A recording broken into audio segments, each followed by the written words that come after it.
James, where does this rank amongst the wins you've had in Europe this season? You've had some pretty big ones. Well, I think it's right up there because we needed it.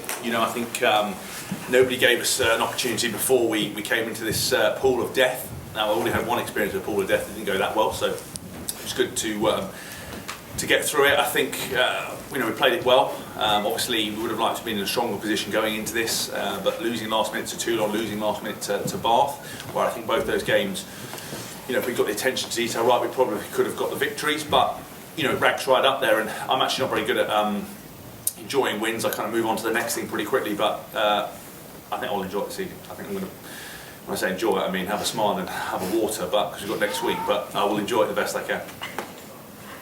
After the World Cup, James, you pretty much said to us you thought you'd been written out of the picture, and that's what you love. You bounce back time and time again. I mean, do you think you've shown that in as well as you possibly could have done over the last few months since the World Cup? Is your form as good as you could have hoped it to be? Yeah, I think so. I mean, I never aimed to get back into England. That wasn't why I was playing. I think England selection takes care of itself. If you play to get into England, more often than not you fall short. The most important thing for me was, again, I was leading Wasps with Matt Mullen. I also had George Smith in the back row with me, Nathan Hughes, Sam Jones. I think it's been fantastic. Guy Thompson, obviously last week, a lot of good competition. I never want to be one of these captains that's on the team sheet because he's captain. I wanted to lead from the front, and I've just been hungry to keep working on my game. And I looked at it after the World Cup and realised that perhaps I wasn't playing as I wanted to play, and I just played with a bit of no fear, and I've really enjoyed it. And I think being captain at Wasps gets the best out of me, and you never want to let anyone down. So much talk about the England number 7 position. Is that presumably you'd say you'd be more than happy to wear the shirt for England in that position? I don't know. Well, listen, I'd wear any shirt to get into the England team. I think from my point of view, whatever Eddie Jones decides to do, you respect it. I mean, I said to a journalist the other day, I played more of 7 than I played any other position in the last 5 years. I really enjoy it. All my sort of idols in rugby play 7. So, yeah, I've talked ad nauseum about the balance, the back row being more important than the shirt number. We've got an obsession now because we latched onto it before the World Cup. People have been banging on about it, and everyone, man and dog, throwing their 2 pennyworth in about the back row and how they think you should do it. But balance is most important, and understanding how modern rugby works and the role of the 7. I think people still think we're in the days of sort of Serge Betts and flying off the back and smashing Johnny Wilkinson and guys playing, getting off scrums. It just doesn't happen like that anymore. You've got to play in your kind of channel, your kind of role, and when you get an opportunity on the ball, you take it. And I've got a good man to learn from in George. I was just going to say, how much have you learned from him? How much of a benefit has he been to you having him here? Yeah, look, George is he's good. He can't turn someone into an unbelievable guy over the ball, but he can certainly share his knowledge, and it's very vast. He actually articulates very well what he does. Some players have a skill set, but they can't explain how to do it. You can ask Charles Piatow all day long to try and teach you the footwork, but you can either do it or you can't. So George, obviously, is very technically minded, has a good number of drills, good idea, good at explaining stuff. So for me, when I actually pinned him down, because for the first 4 or 5 weeks I thought he didn't like me, because every time I asked him to do extras, he made some excuse and sort of like running off the training field. But I managed to pin him down, and he's been fantastic ever since, giving me a lot of advice and help. But again, that's 1% of a game. I don't want to start running around going to every breakdown because it's detrimental to the team. You've got a certain role to play, and when you do get the opportunities, as I said, you've got to make sure you're in a good place to do it. How much of an edge do you think he can give England? I don't want to overplay it. I think, I was getting a bit excited about it. Technically he's very good. I think from what I know of Eddie Jones and the coaching staff that he's got, everyone relies on attention to detail, technical information. Boys provided all the tools to go away and learn. And George, as I said, can articulate very well what he expects at the breakdown, some little tricks and tips, foot placement, where your hips go, that kind of stuff. And I think he'll only benefit. Will he transform any of us into David Pocock? So I'm not sure, but maybe he's got a bit of magic up his sleeve he hasn't shared yet.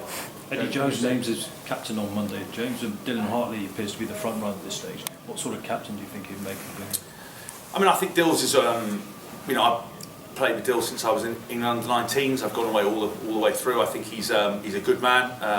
He's obviously abrasive, which is what you want. I think he's always committed to what he does. I think he'll be a good captain. I think he obviously captained Saints for a long time. He commands respect from the boys. He expects everyone to toe the party line. He'll lead by example, and his passion for the shirt is renowned. So whoever is made captain, you know, the rest of the team have to get behind him and support him, and that's what we'll do.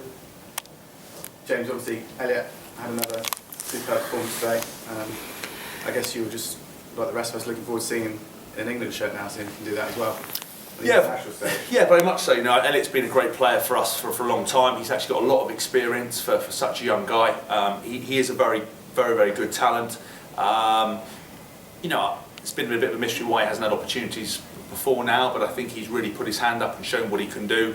And you know, no doubt the team for Scotland, there's already a sort of a people penciled in, but he will certainly be pushing, whether he's in the mix already or he'll just keep knocking on that door and keep hoping to deliver. I mean, it's a fantastic individual trial. He's done that for us time and time again. You know, like every player, he's got to, you know, improve a couple of areas, but he's certainly, for me, one of the best 13s in the country. What's he like as a guy in and around the squad? I mean, I was reading the other day that he had a bit of an awkward bump into Eddie Jones, and he didn't want to really do it. A bit shy. I don't know about that, but I love Elliot. He's kind of the life and soul of the team. He's a giant child. As any way I can put it, he plays practical jokes with everyone. He must have jumped out on me about 5 times and maybe screamed like a girl every time. You can always hear Elliot before you see him.